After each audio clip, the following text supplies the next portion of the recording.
For regular videos on ancient cultures and forgotten civilizations, please subscribe.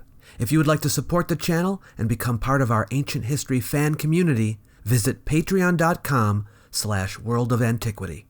In my last video, I reviewed a video by UnchartedX called Advanced High Technology Part 1 Machining, but I dealt with only the general ideas expressed in UnchartedX's video and not the specifics. In this one, we can now examine together the examples provided by UnchartedX, which are intended to be solid evidence that a worldwide advanced high-tech civilization existed in the Stone Age. Are these evidences strong, weak, or something in between? Let's find out together.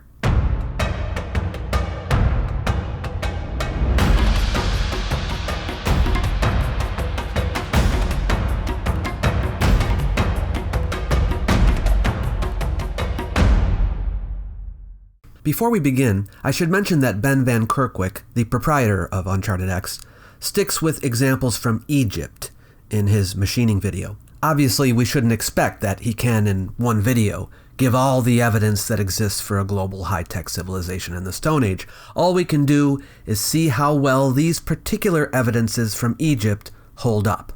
So this video will take the lead from his video. I'll go pretty much in order, but to make it easier for you to follow, I've organized it into subject areas, and that did require me to move one section of his video to the pertinent subheading. But I'll leave a link below for you to check out the full videos, and then you can also make sure I haven't taken anything he says out of context. Let's listen.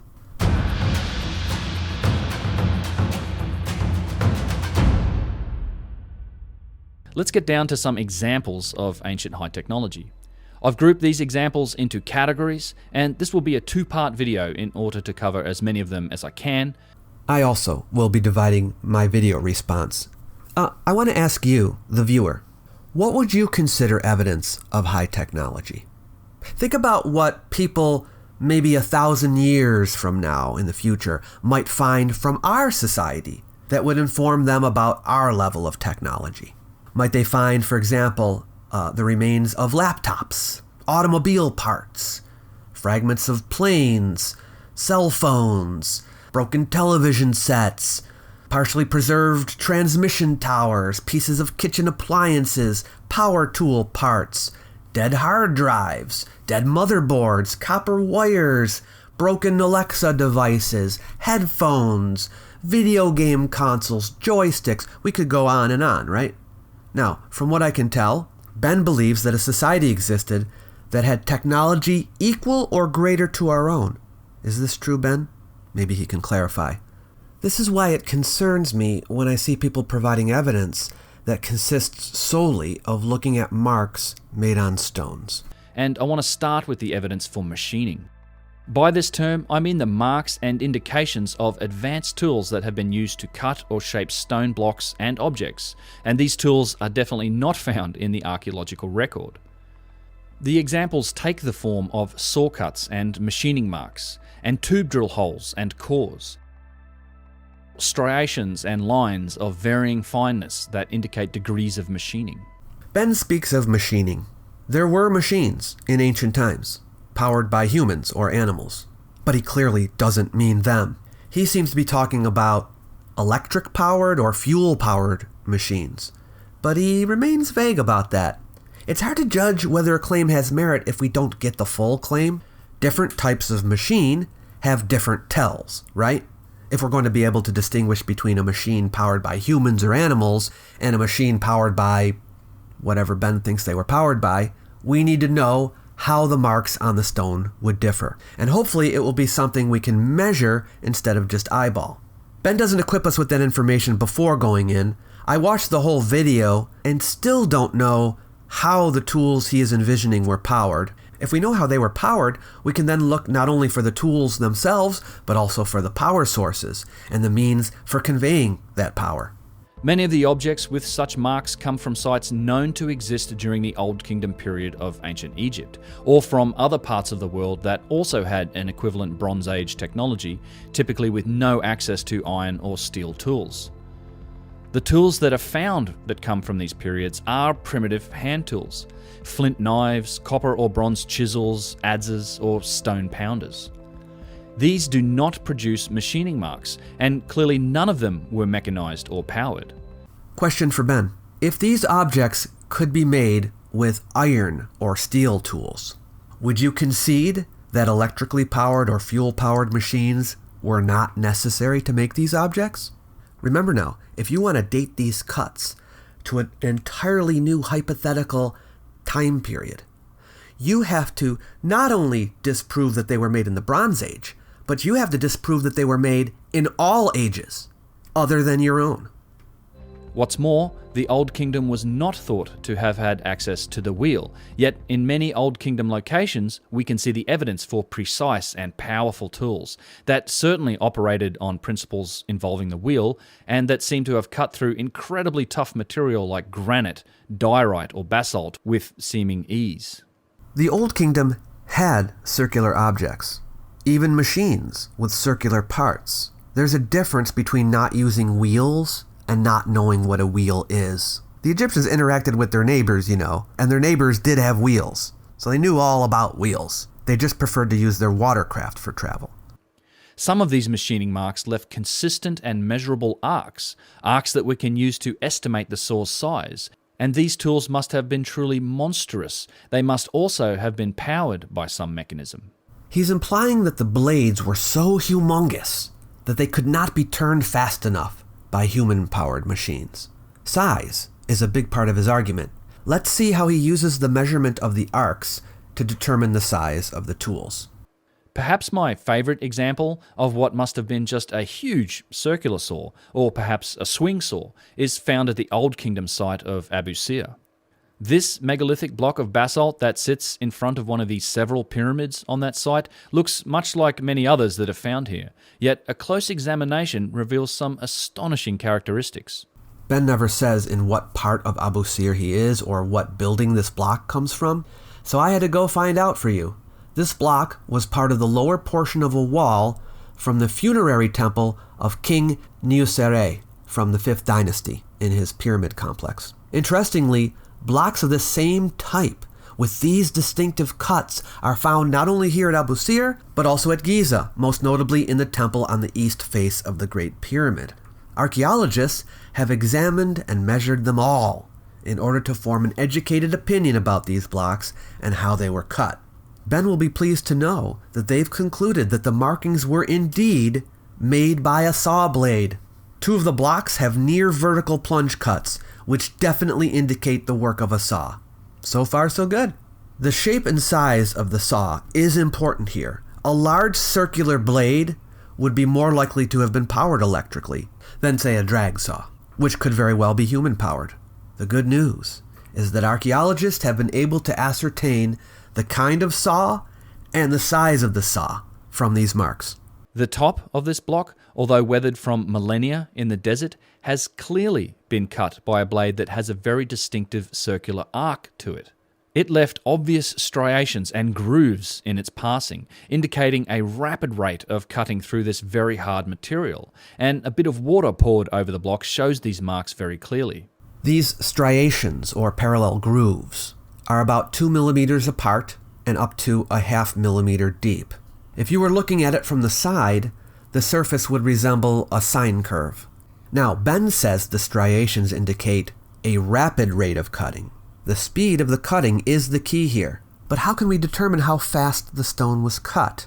Ben never says. Showing the evidence for rapid cutting is essential to his argument. He refers to obvious striations and grooves as if that were enough.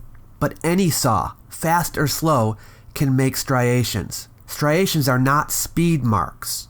So his argument is half-baked. In order for us to know whether these marks were caused by a power saw, we need distinctive characteristics unique to power saws. With a measurable standard, we would be able to say, this has been done by a power saw, whereas this has been done by hand. Otherwise, it's just an exercise in imagination. The block appears to have not been cut all the way through, something that we are very fortunate to have evidence for, as it also appears to have been a remarkably thin edge, only a few millimeters of material, as evidenced by the lip that is left on the edge of this block. This raises a whole bunch of questions. If I understand him correctly, Ben is saying that the slightly curved cut is an indication of a giant circular saw that plunged vertically into the stone and did not, in any way, move horizontally. This is not the usual action of a circular saw. Usually, it starts on one end and progresses all the way to the other side. It doesn't just dip into the center, unless the user deliberately wants to make that specific cut. Ben says he thinks this was an unfinished cut, but if this were cut by a rapid process, the implication Ben is making is that it would have taken just a few minutes. Why would they have stopped it 3 seconds before finishing? Surely it would have been easier to just go all the way through instead of stopping the saw right before the end. So I don't think this is an unfinished piece. Since the stone is here at the building site and not at the quarry, and it was part of the wall of Neoceres' mortuary temple, this has to be a finished stone. Look at the arc to the saw and just try to imagine the diameter of the tool. If it was indeed a circular saw, it may have been as much as 8 or 9 meters or 25 feet or more in diameter. Ben appears to be calculating the radius of the blade by the curve of the cut lip, but the scratches on the surface indicate something else. In fact, the scratches suggest circles of different radiuses. A rotating blade doesn't make circular marks of variable radius. This means the marks could not have been made by a circular saw. The marks are more consistent with a slightly curved reciprocating blade, in other words, a drag saw. A circular saw has to be ruled out. Some saw cuts that left precise arcs have been estimated by Christopher Dunn to have been made with saws up to 11 meters in diameter, which is over 30 feet. Primitive hand tools made from copper, indeed. I think this particular block was never quite finished. Okay, so he's letting us know that Christopher Dunn has done some measuring on other objects. But since we aren't told what they are, I can't really address those here. However, I would be surprised if Dunn's measurements are as accurate or as exhaustive as that done by archaeologists. Besides, the nature of the markings rules out a rotating blade. As far as a drag saw is concerned, did it need to be powered by something other than humans? No, it did not. There is a thorough discussion of the evidence from these stones by Robert Moores that I will link below for any who are interested in investigating this further. Moores posits that the cuts were made by a copper drag saw about 4 meters wide and 60 centimeters broad with a weight of 140 kilograms. Whether this is exactly how it was done is irrelevant to my point, which is that Ben has provided insufficient evidence of rapid cutting and insufficient evidence of a rotating blade, while Moores has provided sufficient evidence for a drag saw of some kind.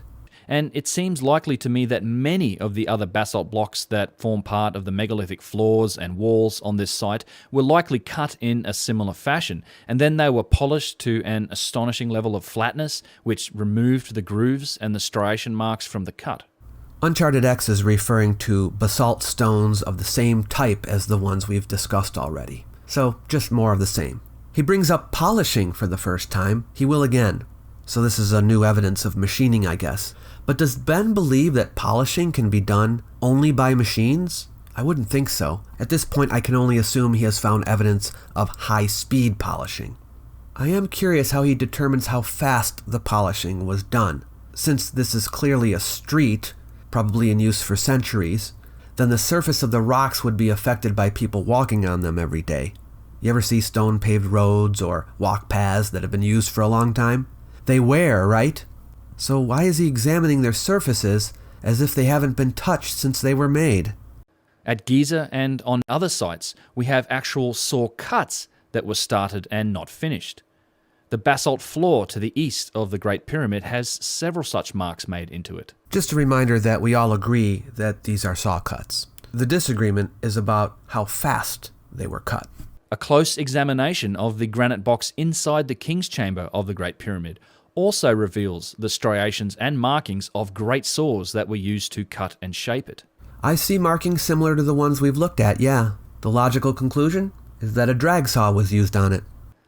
Look for the flat surfaces on the top of this box inside the king's chamber, and also the faint lines that indicate the machining process that are etched into the side of this box. No measurements, no math, no logical deduction. He's just pointing at something and saying, look at those lines. That means machines, everybody.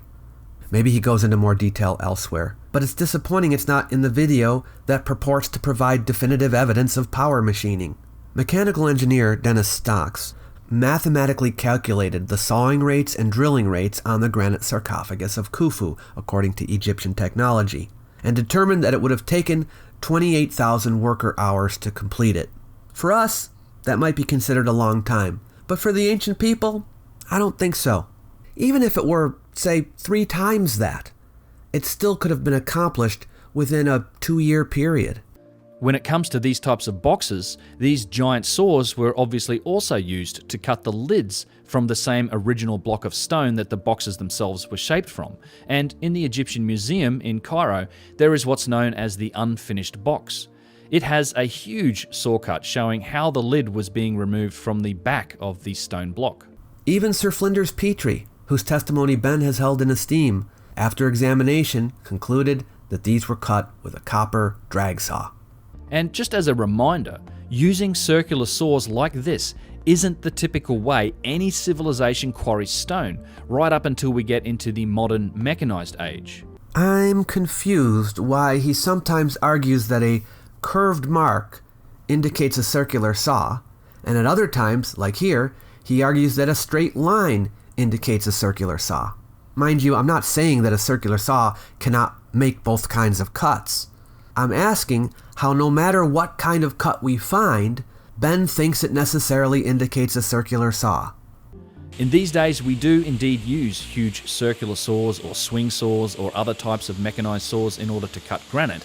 But until barely 100 years ago, the technique used in the field to cut through granite was far different and far more primitive. Yes, but the results were similar. Take a look at this stone. Note the saw mark on it. Do you know where this comes from? It's an entablature block from the Temple of Vespasian and Titus in the Roman Forum. The smooth section to the left was clearly cut with a saw, and suggests that the block was originally sawn on at least this side. It's kind of hard to see in the image, but it even has the striations. The stone is Luna marble, but remember, we are looking at the marks. It's in the Capitoline Museum if you want to get a better look at it. It's not the only example of Roman saw marks on stone. We have evidence of saw cuts on stone in the ruins of Pompeii at the Temple of Venus. Now, someone might say, wait a minute, you're using examples from the period of iron technology. Ben is talking about bronze or copper technology as being incapable of doing this work. So your examples are irrelevant. But no, Ben is not merely arguing that bronze or copper tools are incapable of doing this work. He is arguing for power tools. He's arguing that no hand tools can make these marks, and my examples are showing that non-power tools can make these marks. We see these primitive quarrying marks everywhere, as the ancient Egyptian stone monuments have been used as quarries for millennia now. Small hollows are first carved into the rock, usually with steel chisels, and it forms something that looks kind of like a dashed line. You'll see this all over Egyptian sites and on many of the blocks. After this line is carved, wood is inserted into these gaps, and then the wood is wet. The wood expands, the block cracks, hopefully it cracks along the quarry line itself, and there you go, you have yourself a piece of granite. Upon examination of the saw marks on the stones, archaeologists have noted the existence of the original rough quarrying marks underneath. That indicates that the saw generally was used not to quarry the stone, but to shape it after quarrying. So you can't compare the sawing and the quarrying as if they are different methods from different time periods for doing the same job. And that's why, right next to the block that Ben showed you with the saw mark, is another block displaying the quarrying marks. They both are part of the same building. The circular saw marks that have quite clearly been used to cut large blocks of stone don't match any technique known from the ancient world, but they certainly seem to indicate some form of mechanized capability, much like our own. But they do match ancient techniques known from the ancient world. Someone who hasn't thoroughly studied ancient techniques cannot tell you what ancient techniques are known or not known. When we see these marks, there is really no mainstream explanation for how they were made in antiquity, other than with the idea of some form of two-man copper or bronze saw being pushed back and forth by a couple of guys using sand or some other abrasive material to slowly, very slowly, grind through the stone. Okay, so he seems to be admitting here that the mainstream explanation works, it cuts the stone, but it's too slow. Mathematically, Morse has calculated that the maximum advancement speed of the blade on basalt was 42 millimeters per minute. The length of time it would take to make the cut would of course be affected by the hardness of the material being cut and its width. Let's say it takes an entire day to cut a stone of the size Ben showed. I don't think it would, but let's say it did. What's the big deal? You have a dozen saws. You get 12 blocks a day. That's way too slow. Too slow for whom? For spoiled and impatient 21st century people who are used to getting everything they want immediately? Yeah, maybe them. Although this technique will indeed eventually wear away the stone, it's more of a grinding motion than a cutting mechanism, and there are really several problems with the idea that this type of saw made these types of marks. Firstly, the obvious one, it doesn't leave anything like the marks that we find on blocks like the one at Abu Sir, as it's a grinding process, not a cutting process like we see on this block. With all due respect, you haven't shown that those marks are caused by a cutting process that does not use an abrasive. All throughout history, before the advent of power saws, saws used to cut stone used an abrasive along with the blade, and it's the abrasive that did the cutting. That is standard, and the examples that I showed you earlier of Roman saw cuts use that method, and they all make similar marks, with the striations just like we see on this stone. These marks are all consistent in terms of their radius. This tool wasn't moved around very much in relation to the block. Everything seems to have been held very firmly as the saw progressed through the cut. As I've already mentioned, we have inconsistent radiuses, not consistent. The very tiny width of the blade, as indicated by the lip at the edge of this cut, makes it nothing short of impossible that such a saw could have been made from a soft material like copper or bronze and still manage to cut through basalt. The framing device, solidly mounted, would have prevented the blade from swinging side to side at the beginning of the process. Once the blade had entered the stone, it would not have moved side to side much at all. Then there's the obvious problems. It would simply take far too long to grind through all of these blocks in this way. How long is too long, Ben? Give us some numbers. And many of the blocks that seem to have been cut in this manner are way, way too large to have been done by hand with primitive tools like copper saws. While this basalt block here at Abu Sir isn't itself that large, consider trying to saw or grind through something that is 10, 11, or up to 20 feet long, or even longer, like the large granite slabs that are in the Great Pyramid, or the great boxes of the Serapeum, and you can quickly see the issues with the idea of doing this type of thing by hand with copper saws. We are now moving from basalt to granite. So let's talk about the ancient Egyptian granite industry of the Old Kingdom. Coarse, pink Aswan granite, sometimes called red or rose, was used in monumental construction throughout the Old Kingdom. Its earliest appearance is as paving and as door lintels in the First Dynasty tomb of King Den at Abydos, and in the Second Dynasty temple of King Khazakemwy at Hierakonpolis. It was used as wall lining for Third Dynasty King Djoser's burial chamber in his step pyramid, and it continued to be used as wall lining for burial chambers throughout the Old Kingdom. In the Fourth Dynasty, it also began to be used for columns in the pyramid temples and for the lower courses of the pyramid's outer casing. Granite was also used for sarcophagi, stelae, and statues to a limited extent. It wasn't until the Fifth Dynasty that they used it more frequently in statuary, such as the statue of Userkaf. Fifth Dynasty granite use was extended to things like canopic chests, false doors, offering tables, lion statues, and an obelisk from the Sun Temple of Niuserre. In the Old Kingdom town at Elephantine, the remains of a granite workshop have been found. At the site of Hayt el Ghurab, the town of the pyramid laborers at Giza, which has been firmly dated to the Fourth Dynasty by the many archaeological remains found in the town, the remains of granite workshops have been discovered. There is therefore no doubt whatsoever that the Egyptians of this period were working with granite. The Old Kingdom official, Winnie the Elder, whose tomb autobiography has been found, talks about going to quarry sites to pick up granite objects for the king. If these granite objects had already been part of a lost ancient civilization, they wouldn't still be in the quarries. They'd be at the sites where the lost civilization structures were built. So my next question for Ben is, if we know that the Egyptians made items out of granite, doesn't that demonstrate that they had the ability to cut and shape it? I mean, think about it. Even if you made the case that some of the granite artifacts were not made by the Egyptians, you would have to admit that some granite artifacts were made by the Egyptians. And that means that they could cut and shape granite. So isn't it a waste of time to talk about whether a copper saw could or couldn't cut granite? Clearly, something they had could cut granite. The most befuddling evidence for some form of advanced machining comes from a notorious slab of granite that's found at the Old Kingdom site of Abu Rawash. It has the same circular saw marks, these circular grooves that we saw on the basalt block at Abu Sir, but it also seems to have been subjected to at least a two-stage machining process. The saw has been used to cut horizontally into the block as we're viewing it in this footage, and it left the same saw cut marks as we saw on the block at Abu Sir. As we've already seen, these specific cuts on the basalt blocks at Abu Sir and Giza indicate the action of a drag saw. So if these marks are of the same type, we should conclude that a drag saw was used here to make those same marks. Actually, that's what archaeologists have concluded. The Egyptians used copper drag saws on their basalt, granite, and other igneous rocks used for building. I wish you would tell us where these came from. I'm guessing this is Djedefre's pyramid complex, but please give us some context.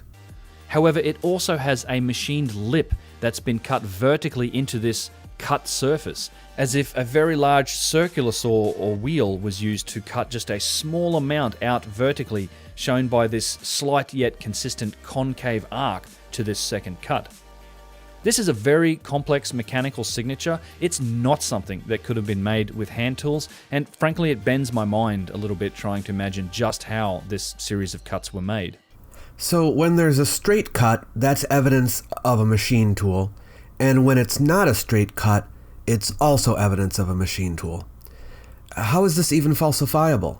Is it not possible for a blade to bend as it's going through the rock, and therefore produce this concave cut, especially if they tried to correct it as they saw that it was going in the wrong direction and bring the blade back to where it was supposed to be? I plan to produce more detailed investigations into the specifics of these circular saw markings sometime in the future and give it a treatment much like I have done for the tube drills. But my intent in this video is to cover a wide breadth of examples for high technology and to try to not get too lost in the details. Okay, and I also will try not to get lost in the details. I'll look forward to your video. Let's move on. Using manpower alone and manual hand tools like pounding stones or copper saws and chisels, it takes literally days of effort to grind away a very small amount of material in the very hard stone types like granite or diorite. He's repeating his "it would take too long" argument, saying it would take days to grind away a small amount.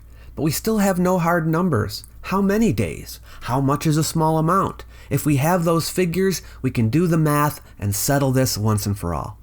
Fortunately, the work has already been done by others. Dennis Stocks and a team of quarry workers, for example, conducted experiments on granite in 1999. Already theorizing from the cut marks on the stones that a drag saw was used, they constructed a saw of their own, 1.8 meters long, made of copper. 2 men on each side operated it. They used sand as an abrasive. The saw cut at a rate of 12 cubic centimeters per hour. Granite is a 7 on the Mohs scale, by the way. How wide do you think that stone UnchartedX is referring to is? I don't know what the exact measurement is, but it looks maybe about a meter? The cut would then have taken a little over 8 hours.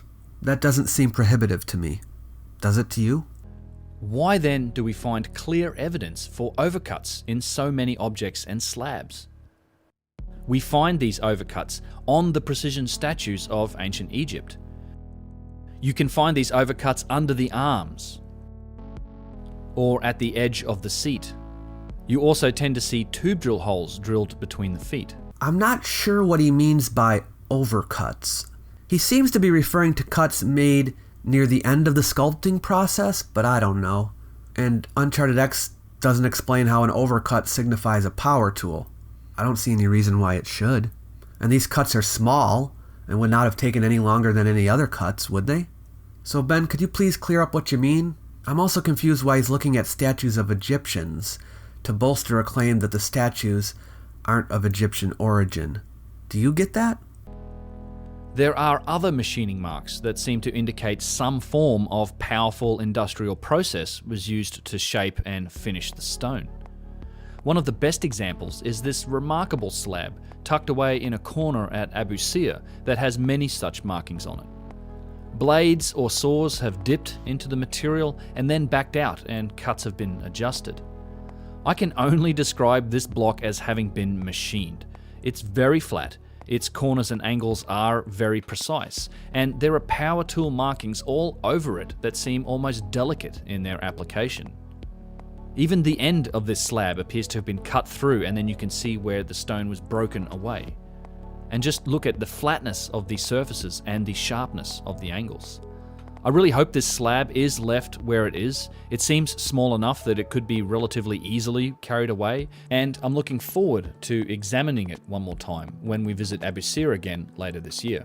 I stared at this object for a long time, and I'm not seeing the power tool marks at all. I honestly don't know what he's talking about. Sharp angles and flatness are seen in stones all over the ancient world.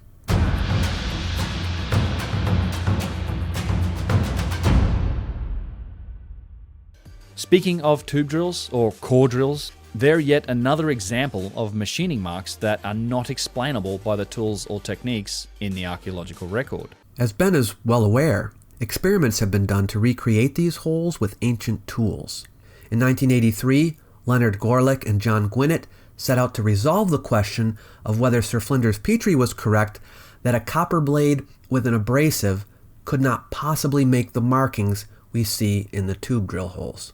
I will leave a link to their report below with photos so you can get all the details, but it was shown that a copper tube saw with an abrasive made the same marks as we see in the tube drill holes. Petrie was wrong. Ben dismisses this experiment in another video, saying that Gorlick and Gwinnett never say in their report whether the concentric lines form a spiral pattern, and therefore their lines must not have formed a spiral. But of course, that is an argument from silence. I'm no physicist, but it seems to me that any abrasive moved by a rotating drill, even one with a flat bottom, is going to make some kind of descending pattern as they move downward into the stone. No? And even if these experiments did not form true spiral patterns, neither do the vast majority of drill holes in Egyptian stone. As far as I'm aware, and Ben can correct me if I'm wrong, there's only one tube drill core, Core 7 as it's called, that has been assessed for this purpose and possibly has a spiral on it, but that is disputed. One drill core. What about all the other cores and holes? I mean, you can eyeball them and say, well, it looks kind of like a spiral to me, but without any studies done on them to make the measurements, it's not something that can support a theory. If they do not have spiral grooves, then you have to acknowledge that this process with a copper tube saw and abrasive could have made them, right? You can use Core 7 as Exhibit A if you like, but where are Exhibits B, C, and D to corroborate? Even if you put all your faith in the one tube drill core, you still certainly can't make the claim that the matter has been settled beyond dispute. Yet again, here we have evidence for advanced tools that seem to have cut through tough material like granite at a rate far greater than we could achieve even in modern times. When Ben says, a far greater rate than we could achieve in modern times, he's going by the calculations of Christopher Dunn, who apparently measured the distance between the grooves on that one tube drill core, that some people think has a spiral pattern, in order to ascertain the feed rate of the drill. The fact that several people have examined this core in detail and come to different conclusions shows, at the very least, that the spiral is not obvious.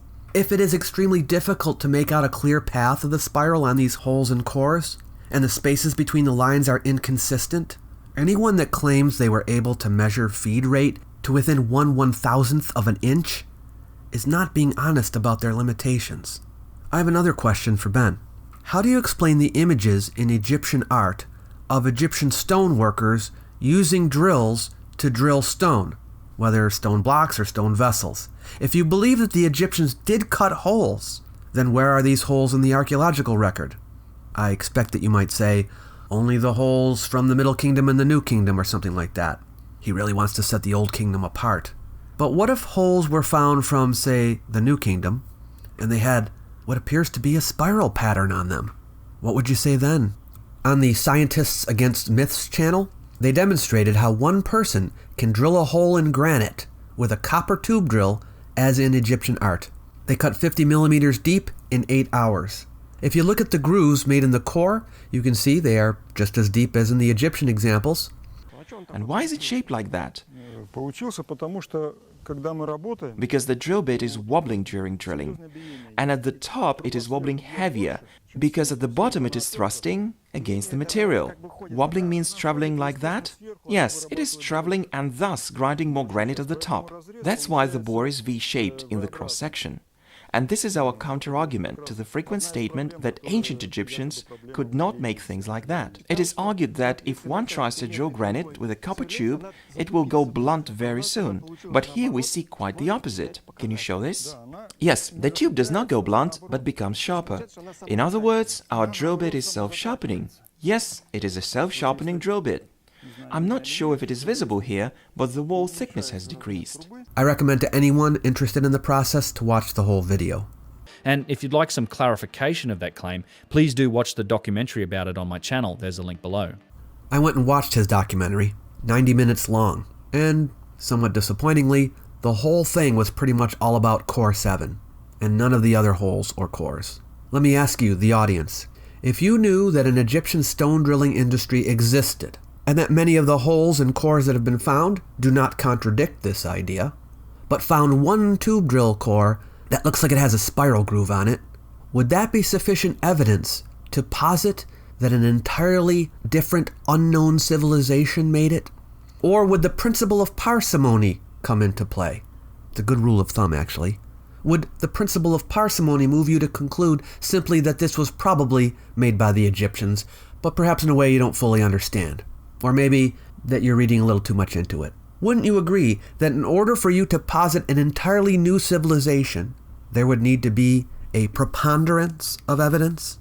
At the other end of the scale, some of these tube drill diameters seem almost impossibly large, certainly way too large to even consider doing it by hand. Something like this incredible coffer that's housed in the Egyptian Museum with 4 just massive tube drill holes drilled into it.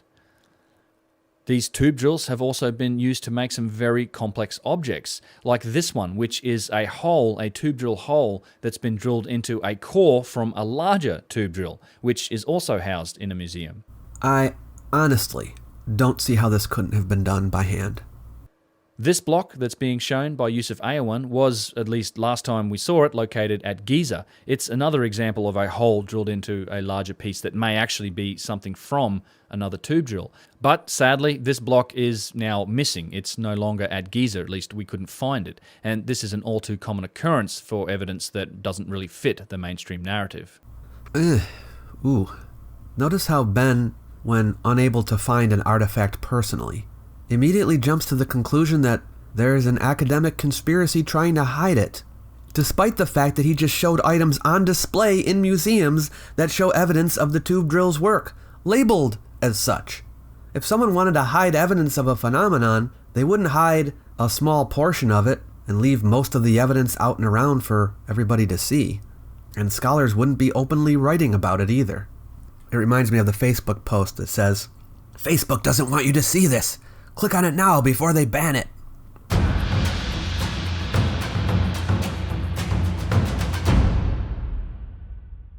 There's one other dimension to machining that I want to cover, and it's something that I've talked about before. That is the polishing or the finishing of precision-made stone objects. Interesting. Okay, so he believes that polishing or finishing is an indication of machining. Now, let me ask you, how would you tell the difference between an object polished by hand and an object polished by a power tool? It would be very difficult to tell the difference, wouldn't it? I mean, let's say you have 2 people and 2 identical pieces of wood, and you give 1 piece of wood to each person, and you tell them to sand it, and one of them uses sandpaper and the other one uses a power sander. But you aren't allowed to watch. You are given the two pieces of wood afterwards. They mix them up. Now, how would you tell the difference? What would you look for? You see, the chief difference between the two procedures is simply the speed at which you can accomplish it. But looking at the finished product, you can't tell how long it took. So how does Ben tell the difference? He seems to be under the assumption that the power tool would do a better job than the hand tool. Of course, that all depends on the user, doesn't it? Here's what he says about that. In many cases, the stone has been worked to a point of reflecting light, which is not a natural characteristic for granodiorite or other hard stones. It needs to be worked extensively to get it to this point. There appears to be several stages of finishing that's required in order to get to this mirror-like finish, and this process is best illustrated by the mighty single-piece boxes that are housed in the underground catacombs of the Serapeum of Saqqara. While most of these giant 24 boxes have been finished to a almost mirror polish, there are several that show various stages of polishing, which makes the whole complex all the more remarkable because it indicates that this finishing work was likely done in situ, underground, and in very tight quarters. See, so his argument is that they polished it so nicely that it must have been done with a power tool. But this reasoning assumes that people who work by hand always do a bad job, and people who work with power tools always do a good job. As soon as we account for less adept and more adept craftspeople, this logic falls apart. Yes, I think it's reasonable to assume that the sarcophagi were polished after they arrived here at their final destination. Wouldn't that establish that the Serapeum itself was in existence when the box was being worked on? I'm trying to figure out why Ben doesn't directly discuss the age of the actual Serapeum. He implies that the boxes have been here since the time they were constructed, which means the Serapeum itself must have been here the whole time. An entire structure that apparently survived the comet impact catastrophe. So, what is the evidence for the age of the Serapeum itself? Were the stones of the walls here machined? My guess is that they provide no evidence of such. What do you say, Ben? French Egyptologist Auguste Mariette, when he discovered the Serapeum in the 19th century, found a coffin, now destroyed, which contained a mummy, and on the mummy was a mask of Kamweset, the son of Ramses II, and amulets on which were inscriptions that identified Kamweset as the builder of the Serapeum. Kamweset lived during Egypt's New Kingdom period. Stelae within the Serapeum put there by Psamtik I of the Late Kingdom identify him as the creator of the Greater Vaults. Knowing that the Serapeum was built relatively late in dynastic history, that would mean that the sarcophagi are from that time, or at least that they were brought here by the Egyptians from elsewhere. That contradicts Ben's claim that the boxes were polished here in the Serapeum unless the Egyptians did it. Let's entertain the idea that the Egyptians appropriated their sarcophagi from a civilization that existed thousands of years before. How do you explain the fact that the sarcophagi used by the Egyptians of the Old Kingdom period are not as beautifully polished as the sarcophagi used here for apis bulls of the much later Third Intermediate period, 1500 years later? Do you believe that the Egyptians decided to save the better boxes for later? Archaeologists explain this simply as the evolution of sarcophagus manufacturing technology. That sounds reasonable to me.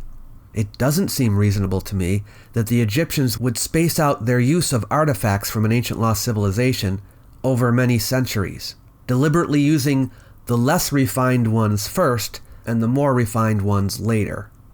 This giant black granite box, one of the biggest boxes in the complex, complete with its massive lid, it's tucked away in a corner that's generally off limits to the public, and it has been precisely made but not quite finished, perhaps because it developed a large crack in the end here. This box shows the rough machining stage of work, which was then followed by a much finer process that then flattened the surface but didn't actually polish it. I have to ask, how do you tell the difference between rough machining work and hand tool work? Before, at Abu Sir, you said that the marks on the stone were regular and therefore had to be done by power tools, but here the marks are irregular and you are also saying they had to be done by power tools. Please explain the apparent inconsistency in your reasoning. This nearly polished stage of finishing can also be seen on the undersides of the lids of the other boxes, or on other surfaces of the boxes that were never meant to be fully polished. and a careful examination reveals some very fine lines or some markings from some form of tool that must have been used at this stage. Some form of tool? What form of tool? Everyone agrees it was some form of tool. Demonstrate to us or show us your reasoning that this polishing could not have been done without a power tool.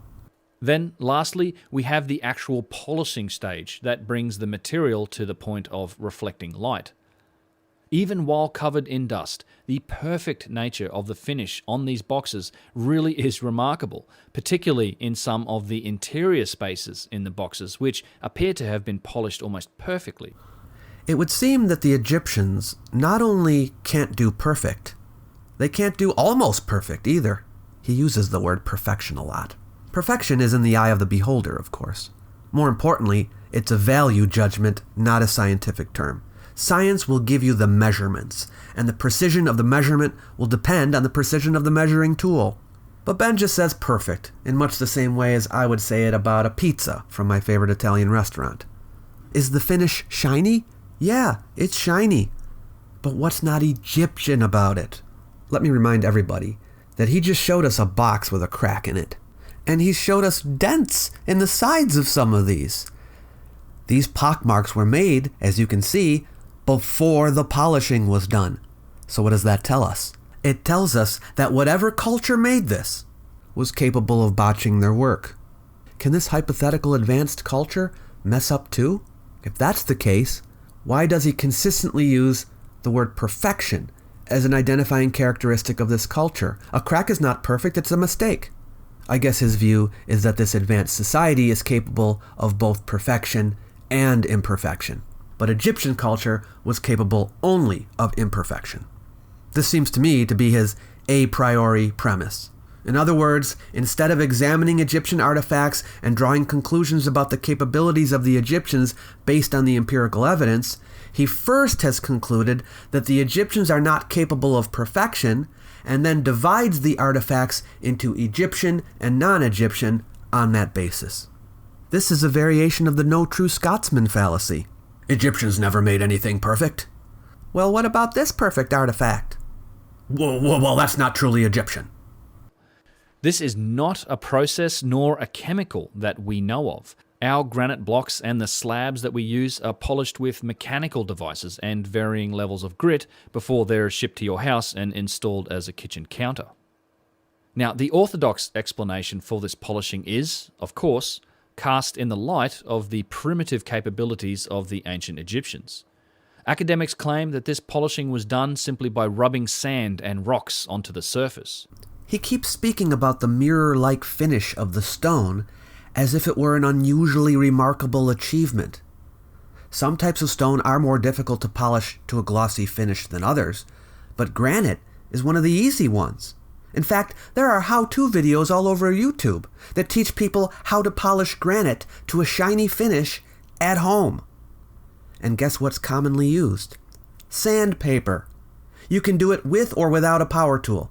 Now I ask you, if it clearly is possible to shine granite to the point of reflecting light by hand with sandpaper at home today, why wouldn't the ancient Egyptians have been able to accomplish it?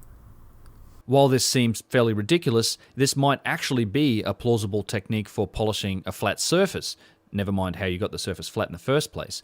But even if it took years to achieve, it just isn't realistic when you consider the vast array of non-flat surfaces. There are many complex, irregular surfaces that are on these objects that have been polished just as well as the flat parts. I'm not following his logic. How would sanding work only on flat and not on rounded surfaces? Ben, did you use any math to calculate how long it would take if it were polished by hand? Definitely a necessary piece of information for your "it would take too long" argument. If someone today used a power sander to polish a sarcophagus of that size, my guess is it would take them maybe 2 or 3 hours.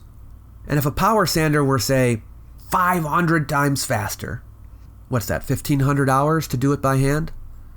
Get 5 guys to do it, and that's 300 hours. I'm sure we can get more precise than that. I'm just doing it off the top of my head. But that's nowhere near years. It's not just the boxes that are polished. We also see a very fine degree of finishing in evidence on many statues. Plenty of these are housed today in the Egyptian Museum in Cairo, and many of them are made from types of stone that are even harder than granite. Note how every surface is polished, and in some cases the reflection of light is used to emphasize features, like the rib cage on this statue, or the chest of this seated figure. Whoa, wait a minute.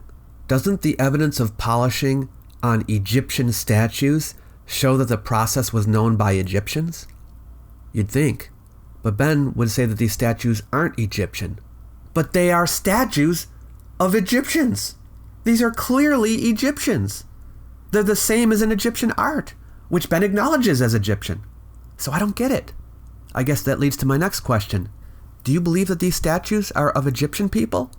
I suppose you could claim that these are the distant ancestors of the Egyptians, but that would just make them early Egyptians. Or does he think they are a completely different people and the Egyptians just copied their attire and makeup? They also apparently copied their height, bone structure, and facial features.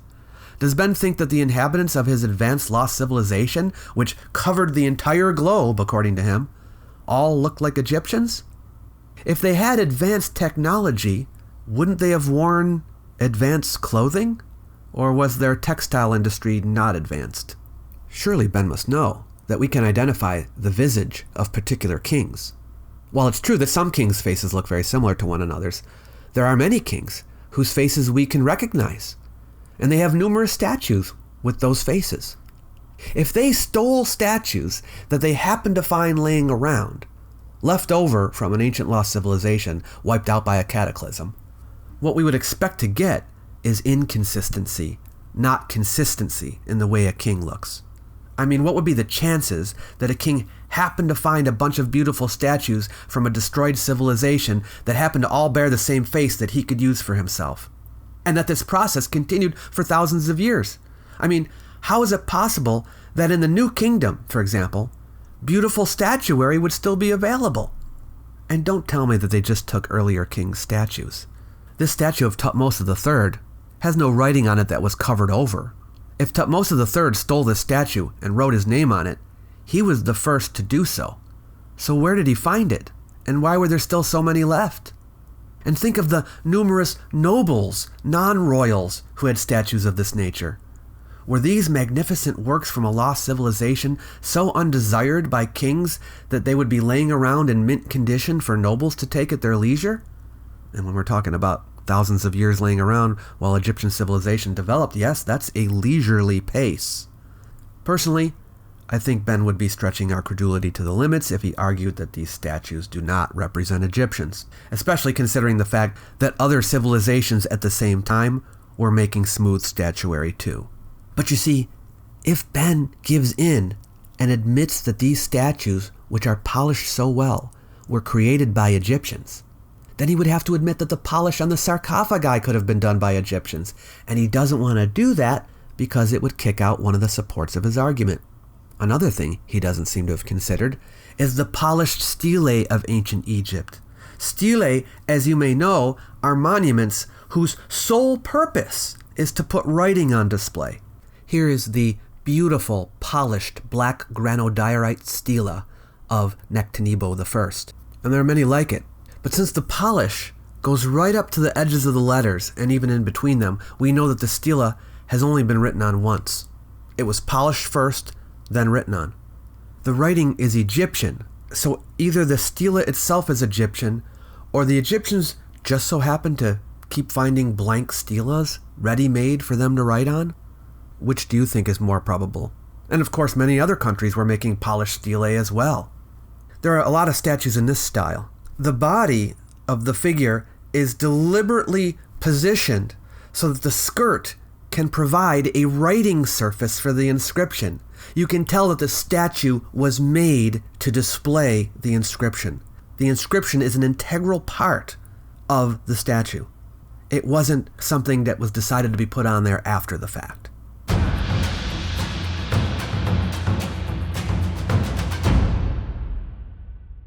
The inside of the fingernails are polished. The artistic lotus flower motif on the side of the throne here is polished.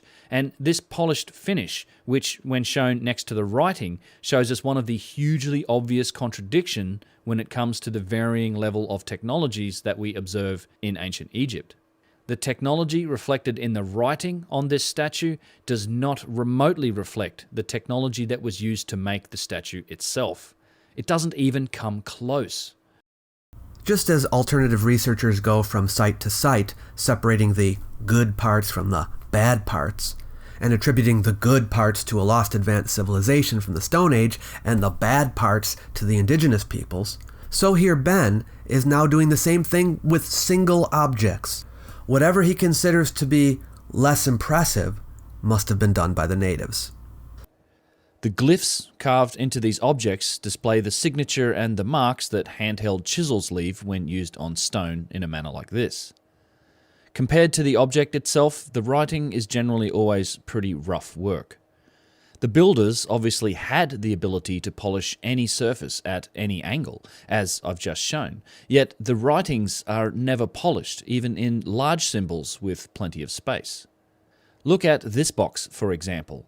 Although it's heavily weathered, you can still see the light that reflects from its surface.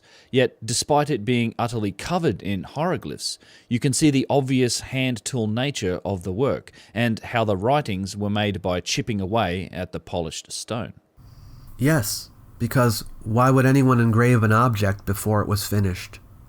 Earlier, UnchartedX stressed the importance of consulting with people today who actually do the kind of work that we are studying. I'm curious if he consulted with any sculptors. Would they agree that, apart from the glyphs, the absence of chisel marks on the statue, the smooth finish, means that a chisel was not used upon it? Does Ben think that Michelangelo's David displays the signature marks of a handheld chisel? How does he think it got so smooth? With power tools? I'm not sure Ben really knows how sculptors finish their creations. Here's a video which shows you how. After using different types of hammers and chisels to sculpt the form, sculptors use a rasp file to smooth the surfaces. This is common practice and was done by hand up until, well, many people still do it by hand. Were these rasps used in ancient Egypt? You bet they were. They were used all over the ancient world, and it's quite clear that with handheld tools, beautifully smooth stone creations can be made. Indeed, I would say that handmade sculpture is far superior to sculpture made by machines. And most sculptors probably would agree with me. Look at the writing on this box in the Serapeum. We've looked at it before. But I like to make the point that if the builders could make perfectly straight lines in the object itself, they could make perfectly square corners like those seen on the interior. Why then couldn't they manage to draw a straight line on the outside of the box? The simplest answer is because the writing most likely came later and was done by a civilization that lacked the same capability to work the stone. He gives far less credit to Bronze and Iron Age cultures than I do. It's in his interest to make the ancient Egyptians look as ignorant, disorganized, and powerless as possible. Considering that a saw cut the sides of the sarcophagi and a chisel made the cuts of the glyphs, we would expect a difference, even if it were done the same day. Is Ben saying that the Egyptians were never able to make a straight line or to make square corners? I mean, there are plenty of examples of them making both, so surely he can't be saying that. Of course, he could just say that every example of a square corner or a straight line wasn't made by Egyptians. Remember, no true Scotsman. But there are examples that are undeniably Egyptian, because we have chiseled glyphs, the lines of which are straight, and we have corners of buildings that are straight. So if the Egyptians could make straight lines and straight corners, then every time we find one that isn't very straight, what should we conclude? The same as when we see both excellent and shoddy work today. The logical conclusion is simply that that particular artist wasn't as adept as others. This is my friend Yusuf Ayawan. He's a master stonemason, a chematologist, and the son of the legendary indigenous wisdom keeper Hakim El Ayawan, and he's been studying these objects and ancient Egypt his entire life. He understands in a way that few do what it really takes to work in and carve stone, both by hand and with power tools, and he really knows what he's talking about. I greatly respect his perspective and his knowledge, and I agree with him when it comes to the technology level that we see in the writing. Just so you know, chematology is not a science, it's a spiritual movement. I don't know why Ben is listing it as a credential. Anyway, the problem with going to a modern stonemason for answers about how things were made is that he will give you modern answers. How can you make judgments about ancient engineering without knowledge of the content of documents that refer to the engineering, without knowing the mathematics that they use to make their calculations, without knowledge of all the artifacts that have been discovered that would relate to the item under discussion, without knowledge of what neighboring civilizations were doing? There's some nuance here to explain. The dynastic Egyptian civilization lasted a very long time, many thousands of years. They eventually developed iron tools, and although this was long after the Old Kingdom, they certainly developed the ability to do very fine work into hard stone. I'd imagine that being a scribe or a stone carver and writing hieroglyphs was a lifelong trade, and would have taken decades of training to become truly proficient. Here Ben acknowledges that the Egyptians of later times were able to make fine work out of hard stone, but earlier he pointed to actual objects from these times, and said that the Egyptians could not have made them. This proficiency in writing extended even to erasing old glyphs and replacing them. This process is well demonstrated by an example here at Tanis on this obelisk fragment. See how the bird glyph is being blended into the writing? I think that this is why Ramses II seems to have had his name on everything. Once he tagged it, it was his forever, and we still attribute endless statues and monuments to him, while I think the truth is more likely that he was just the last guy to write his name on something that was vastly more ancient. Undoubtedly, some of the carving that's been done into obelisks and statues is really excellent work. It looks very sharp and well defined, particularly on obelisks like this example at Karnak Temple. Now, let me be clear. It has been demonstrated by Egyptologists that later rulers of Egypt often appropriated the artistic works of their predecessors and put their own names on them. This is because they have actual evidence of this. They can see, for example, where names have been written over. They don't imagine it and say it's true. They have the evidence. But this can't be used as an argument to support what Ben is saying, because it's another matter entirely to say that Egyptians appropriated things from another civilization. It's not the same type of claim. It's apples and oranges. Another civilization that happened to look exactly like theirs, by the way. However, as Yusuf said, even with these examples, he knows how it was done, and it was done with hand tools. He's lived and travelled in Egypt his whole life, and he's never seen any writing that reflects machining or the use of power tools. We do, however, see this evidence on the objects themselves, on the boxes, on the slabs, on the columns, the obelisks, and on the statues. So, not only the boxes, slabs, and statues were created by this lost civilization, but the columns and obelisks too? Interesting, because even if we take the hieroglyphs off of them, we still have depictions in Egyptian art of Egyptians moving obelisks to their location, which means they would have had to have raised the obelisks too. Isn't that the hardest part? And there aren't any true columns in Egypt until the Greeks took over, and the Greeks were making columns already. Does Ben believe that during the time the Greeks were making columns, Egyptians were unable to? The writing is, without fail, always used to date the sites and to date the objects that are found on the sites, despite in many cases there being a huge disparity in technology levels. How could anyone say that these poorly made scratches into this incredible box at the Serapeum were made by the same people that made the box itself?